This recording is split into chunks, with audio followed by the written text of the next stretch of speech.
Hi అండి. నేను మీ రాఘవరావుని. పవన్ కళ్యాణ్ గారు ఈ జనసేన పార్టీని జాతీయ పార్టీగా నిలబెడతారని, తీసుకెళ్తారని, ఆ స్థాయికి తీసుకెళ్తారని పవన్ కళ్యాణ్ గారు ఎప్పుడో తన యొక్క అభిమానులతోటి, జన సైనికులతోటి, వీర మహిళలతోటి, తన నాయకులతోటి ఈ విషయం స్పష్టంగా చెప్పారు. ఖచ్చితంగా నేను జనసేన పార్టీని జాతీయ స్థాయికి తీసుకువెళ్తానని. ఇప్పుడు ఆయన యాక్చువల్‌గా ఏంటంటే 2025 మన ఆవిర్భావ సభ సందర్భంగా చాలామంది మహారాష్ట్ర నుంచి, ఒరిస్సా నుంచి, తమిళనాడు నుంచి, కర్ణాటక నుంచి, కేరళ నుంచి చాలామంది అభిమానులొచ్చి ఆయనకి పర్సనల్‌గా కలిసి చెప్పుకున్నారు. మా దగ్గర చాలామంది మీ పార్టీ పట్ల విధేయతతోటి, అభిమానంతో ఉన్నారండి. మీ పార్టీ సిద్ధాంతాలు బాగా నచ్చినియి. కనుక మీరు మా రాష్ట్రాలలో అంటే మహారాష్ట్రలో గానీ, ఒరిస్సాలో గానీ, కర్ణాటకలో గానీ, తమిళనాడులో గానీ, కేరళలో గానీ దాన్ని విస్తృతపరచాలని మాకు అక్కడ కూడా పార్టీని మన రాష్ట్రాల్లో కూడా మీరు విస్తరిస్తే అభిమానులకి సంతోషం కలుగుతుందని చెప్పారు. దీన్ని దృష్టిలో పెట్టుకుని పవన్ కళ్యాణ్ గారు కేరళలోను, తమిళనాడులోను, కర్ణాటకలోను ఎన్నికలు అయిపోయిన తర్వాత కేరళలో అసెంబ్లీ ఎన్నికలు అయిపోయిన తర్వాత కేరళలో ఇప్పుడు మొన్న నాగబాబు గారు, రామ్ తాలూరి గారు వెళ్ళి అక్కడ చాలామందిని పార్టీలు చేర్చుకున్నారు. చక్కగా ఆ కేరళలో అది గొప్పగా సక్సెస్ అయిందండి. అలాగే కర్ణాటకలో కూడా చిత్రదుర్గ జిల్లాలో చాలామంది చేరడం పార్టీలో, అది జనసేన పార్టీ పట్ల అభిమానంతో చాలామంది ఉన్నారు. ఆల్రెడీ కర్ణాటకలో ఒక మాజీ ఎమ్మెల్సీ కూడా చేరారు. కనుక కర్ణాటకలో కూడా ఖచ్చితంగా బలమైన పార్టీగా జనసేన ఉంటుందని మీకు ఈ వీడియో ద్వారా తెలియజేస్తున్నాను. అట్లాగే త్వరలో మహారాష్ట్రలో, ఒరిస్సాలో, తమిళనాడులో కూడా పవన్ కళ్యాణ్ గారు తమ పార్టీ కార్యక్రమాన్ని విస్తరిస్తారు. ఎందుకు చెప్తున్నా అంటే ఆయన మాట అన్నారు, ఆ ప్రకారం అడుగులు వేస్తున్నారు. ఇది వీళ్ళు అనుకోవచ్చు, ఏంటి కేరళలో ఎన్నికలు అయిన తర్వాత పెడుతున్నాడు. ఆయన ఉద్దేశం కేరళలో 2029 టార్గెట్ పెట్టుకున్నారండి. 2029 పార్లమెంట్ ఎన్నికలప్పటికీ జనసేన పార్టీ కేరళలోను, కర్ణాటకలోను, తమిళనాడులోను, మహారాష్ట్రలోను, ఒరిస్సాలోను బలమైన పార్టీగా ఎదగాలి. ఖచ్చితంగా తన యొక్క అడుగులు ఎట్లా ఉన్నాయంటే ఎన్డీఏ కూటమిలో టీడీపీ, జేడీయూ పార్టీల తర్వాత మూడవ అతిపెద్ద పార్టీగా ఆయన కూటమిలో అతిపెద్ద పార్టీగా జనసేన కూడా ఒక 15 మంది 16 మంది ఎంపీలతో ఉండాలని ఆయన యొక్క ఆశ. ఆ ప్రకారంగా అడుగులు వేస్తున్నారు.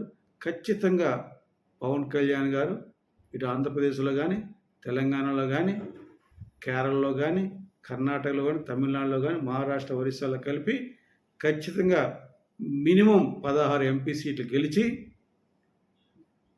భారతీయ జనతా పార్టీకి అండగా ఉండి మళ్ళీ 4వ టర్మ్ మోడీ గారిని ఖచ్చితంగా ప్రధానమంత్రి చేయడానికి ఆయన అడుగులు వేస్తున్నారని ఈ వీడియో ద్వారా మీకు తెలియజేస్తున్నాను.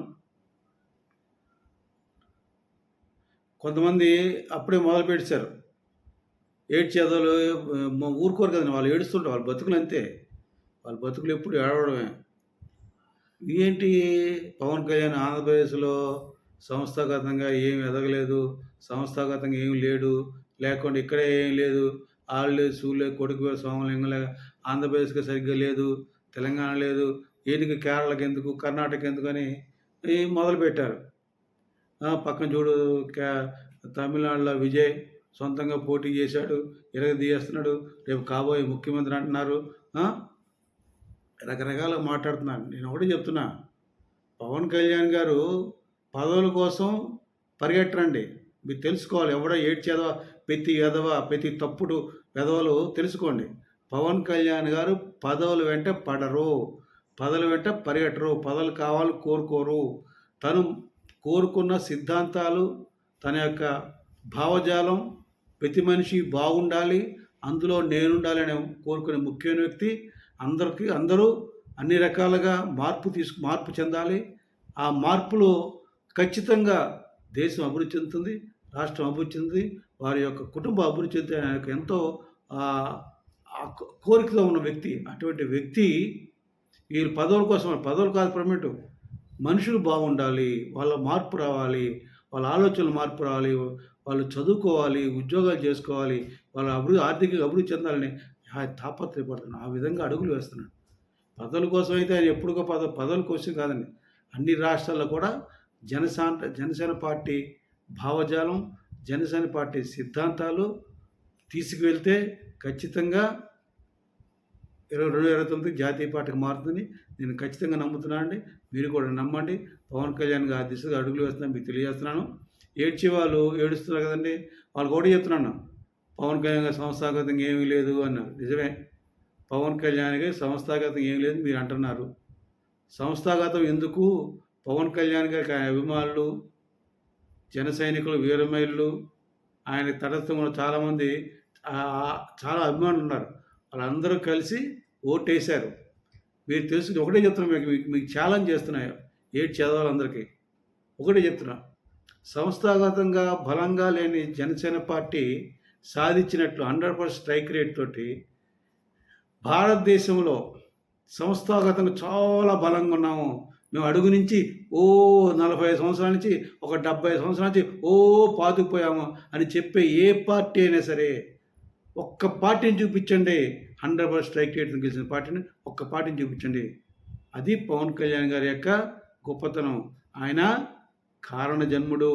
అటువంటి కారణ జన్ముడు, ప్రజలు మంచి కోరే వ్యక్తి, ప్రజలు బాగుండాలని వ్యక్తి, ప్రజలు సుఖంగా ఉండాలని వ్యక్తి, ప్రజలు ఆర్థికంగా అభివృద్ధి చెందాలని వ్యక్తి, ఎటువంటి సమస్యలు లేకుండా ప్రతి పని వారికి వెళ్ళగానే ఏ డిపార్ట్మెంట్కి వెళ్ళగానే ఎక్కడికి వెళ్ళినా పని టకటక అయిపోవాలి, ఎక్కడ ఆగకూడదు అని కోరుకునే వ్యక్తి. ఆ రకంగా పరిపాలన తీసుకెళ్ళాలి. ఈ యొక్క ప్రజలకి ఆ యొక్క పరిపాలనని అందించాలని తాపత్రయపడే గొప్ప వ్యక్తి పవన్ కళ్యాణ్ గారండి. ఒక్కడు మాత్రం ఖచ్చితంగా చెప్తున్నా అండి, 2029 ఎన్నికల్లో జనసేన పార్టీని జాతీయ పార్టీగా గుర్తింపు వస్తుంది. ఖచ్చితంగా 16 ఎంపీ సీట్లతో ఆయన జనసేన పార్టీ పార్లమెంట్ అడుగుపెడుతుందని ఇప్పుడే మే 2వ తారీఖు 2026 చెప్తున్నాను. ఇది మీరు రాసుకోండి. ఇది ఖచ్చితంగా జరిగి తీరుతుంది. ఖచ్చితంగా ఎన్డీఏ కూటమిలో 3వ అతిపెద్ద పార్టీగా జనసేన పార్టీ ఉంటుందని మీకు తెలియజేస్తున్నాను. ఇది సత్యం, ఇది తథ్యం, జరిగి తీరుతుంది మీకు అందరికీ తెలియజేస్తూ తెలుగు గారు గమనించండి. ఎటువంటి మంచి భావాలు, ప్రజలకు మేలు చేసే వ్యక్తిని గౌరవించి వారికి మీ ఆశీస్సులు ఉంచాలని కోరుకుని చదువుకున్నాను. జై జనసేన, జై హింద్.